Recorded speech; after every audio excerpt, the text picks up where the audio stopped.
It's time again this week that we'll check in with our Nebraska Extension agricultural climatologist, Al Dutcher. I'm Shaylee Peters, joining you back on the Rural Radio Network. And Al, as we worked into the end of the week, we saw rain starting to fall across much of the region. Is this something that we can continue to expect headed into this weekend and next week? Well, Shaylee, we've dealt with two types of systems this week. First was that upper air low that was stuck over the eastern corn belt and resulted in heavy precipitation and flooding in Michigan, and subsequently we've seen a lot of it in the southern Ohio River Valley. And now we have a trough that's moving in from the northern plains, moving across the northern plains and digging deep into the central Rockies. So energy has been ejected out in the mid layers of the atmosphere ahead of that trough. And in fact, one of those waves developed yesterday, and we've seen the heavy precipitation in central Nebraska, and then we've seen some significant severe weather develop in western Kansas and begin to move eastward, and that's been reinforcing that moisture across central Nebraska. The upper air or mid-level low is now in portions of central Kansas moving eastward, so we should start to see a relaxation in the precipitation on the western end of that, particularly at Kearney-Lexington area as we go into the afternoon, and that will shift toward the east. So heavy precipitation is possible south of the I-80 corridor as that system develops and re-energizes this afternoon. And then we'll pass that wave to the east of us tomorrow morning.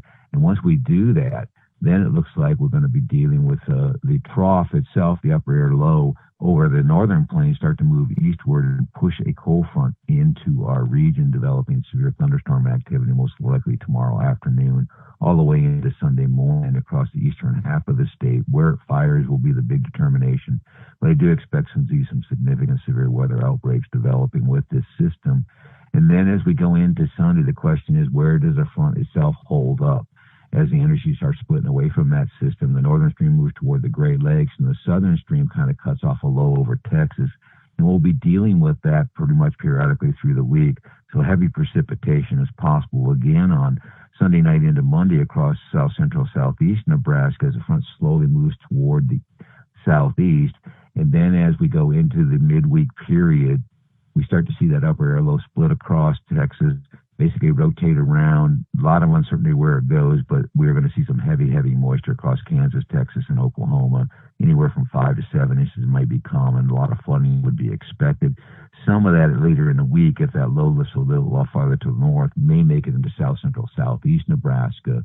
And then we look at a system moving across the northern plains that will start to dip toward the Great Lakes as we go into Friday and Saturday of next week. That should start to push all this moisture toward the southeast, and we'll see a much drier pattern evolve at least through next weekend and the early part of June before we turn our attention to yet another big trough moving in the western United States, and then the increase in the chances of precipitation starting to build into the western and northern high plains region.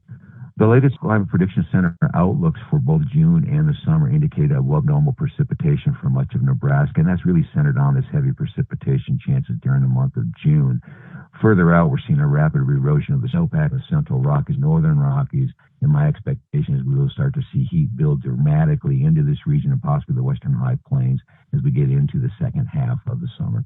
All right. Thanks so much, Al. It's Nebraska Extension agricultural climatologist Al Dutcher joining us this week. If you missed any part of this or any of our daily weather updates, you can head on over to ruralradio.com. There you'll find those along with our ag news, audio, and video. I'm Shaylee Peters, and you're listening to the Rural Radio Network.